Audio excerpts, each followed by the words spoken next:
O que analisar em um fundo imobiliário? É isso que eu vou falar no vídeo de hoje. Mais um vídeo aqui no canal, seja muito bem-vindo. Se você ainda não é inscrito, caiu aqui de paraquedas. Convido você a apertar no botão de se inscrever que fica aqui embaixo e ativar o sininho das notificações para você ficar por dentro de todo o conteúdo que vem aqui para o YouTube. Antes de entrar na parte de como analisar um fundo imobiliário, quais indicadores são os mais importantes, é preciso a gente entender o que é um fundo imobiliário.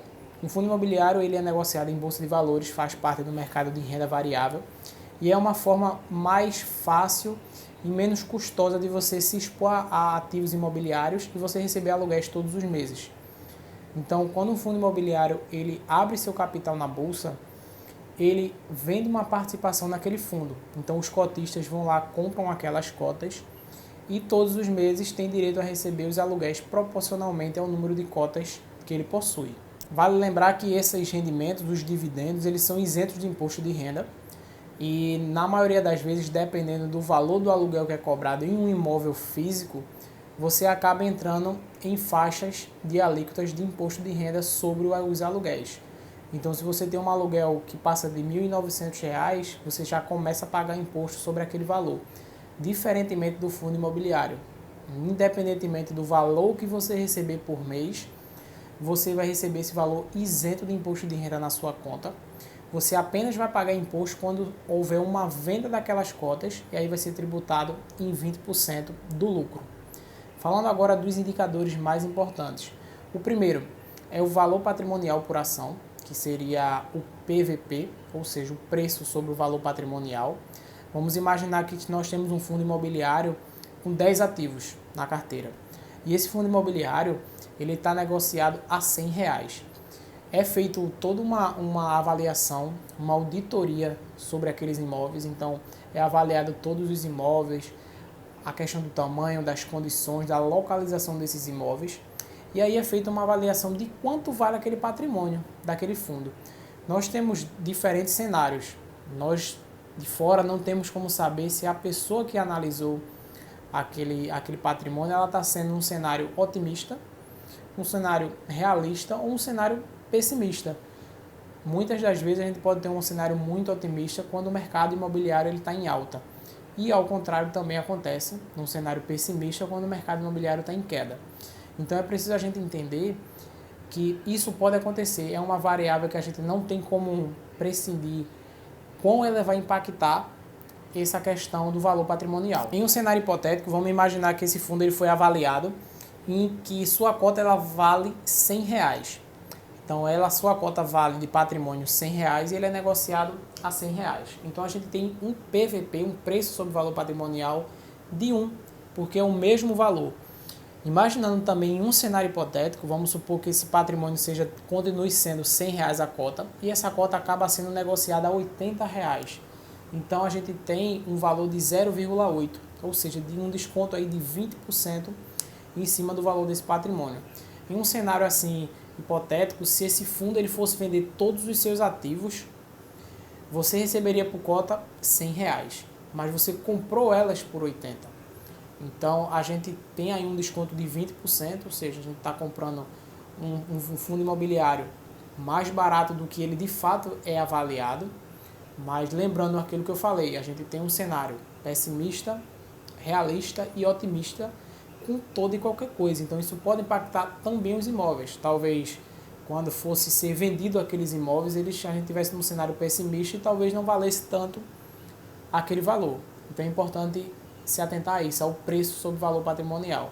Na maioria das vezes é importante pegar no máximo 1,15, 1,20, mas nada impede que você possa achar bons fundos imobiliários com um preço-valor patrimonial maior que esse e que seja um fundo muito bom também. O segundo ponto é a questão do fluxo de caixa. Por que isso é importante? Quando um fundo, possivelmente, ele pode vender um ativo da sua carteira e aí ele vai arrecadar um valor muito grande, isso acaba sendo um fator não recorrente, um fato não recorrente dentro daquele fundo. Então, o que é que vai acontecer? Quando ele vender aquele ativo, ele vai pegar todo aquele montante e vai distribuir 95% aos cotistas. Isso vai impactar diretamente outro indicador que é importante também, o número 3, que é o dividend yield, que é o percentual de retorno em forma de dividendos. Então, se a empresa vendeu um ativo muito grande, entrou um valor muito grande e foi distribuído aos acionistas, aos cotistas, perdão, esse valor, quando ele for distribuído, vai jogar o dividend yield lá para cima. Vamos imaginar aí que o rendimento mensal desse fundo imobiliário seja de 50 centavos por cota. Quando esse fato não recorrente acontecer, vamos supor que esse valor por cota de 50 passe para R$ 1,20. Olha o pulo que deu, mais de 100% de alta. Então, quem está de fora, quem está pensando em entrar no fundo, na maioria das vezes acontece com ações também, as pessoas olham que aquela empresa pagou um dividendo muito alto, as pessoas chamam a atenção das pessoas e aí elas acabam entrando naquela ação, entrando naquele fundo imobiliário, achando que esse cenário que aconteceu agora, ele vai se perpetuar ao longo do tempo.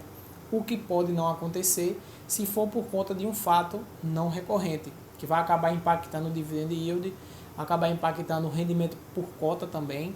Então é importante se atentar ao fluxo de caixa e, em seguida, o dividend yield, que também é impactado por esse fato não recorrente. Outro ponto também interessante é o número 4, em questão de vacância. A vacância é o número de imóveis que está disponível para alugar. Então imagina que num prédio comercial que tem 50 salas, 10% das salas desse imóvel, ou seja, 5 salas, estão disponíveis para aluguel. Então, se existe uma vacância muito alta, ou o preço que está sendo cobrado pelo aluguel está sendo muito alto, ou aquela localização ela não é tão boa. É outro ponto que também pode se ficar atento, é a localização dos imóveis. Você, obviamente, não vai achar e pode não achar fotos desses imóveis, mas você tem um endereço no site dos fundos imobiliários. Então, você pode pegar aquele endereço e jogar no Google Maps e você olhar a Street View, olhar a rua, como é que funciona, se tem casas, se tem residências, se tem a fábrica, se tem alguma coisa perto, se de fato, aparentemente, é bem localizado. Isso aí pode impactar também na vacância. É um ponto de bastante atenção. E outro ponto também é ver se essa distribuição dos dividendos ela é de uma forma recorrente. Como eu falei, pode existir fatos não recorrentes que acabam impactando e acaba criando uma expectativa dos cotistas que aquilo vai se repetir ao longo dos meses. Então, é analisar essa renda, de fato ela é recorrente. O fundo imobiliário ele costuma pagar todos os meses aquela rentabilidade aos cotistas, independente do valor por cota, tá? Mas é importante a gente ver a frequência, a renda, que ela oscile, pode oscilar, claro, para cima ou para baixo, mas que seja uma renda mais estável possível, até porque as pessoas buscam essa renda, seja por forma de renda extra, seja em forma até de usar um percentual desses dividendos também para se manter. Tem gente que já chegou num patamar um pouco mais alto para isso. Então é importante se atentar a isso também. Outros dois pontos bastante interessantes é a questão da liquidez e a questão da diversificação.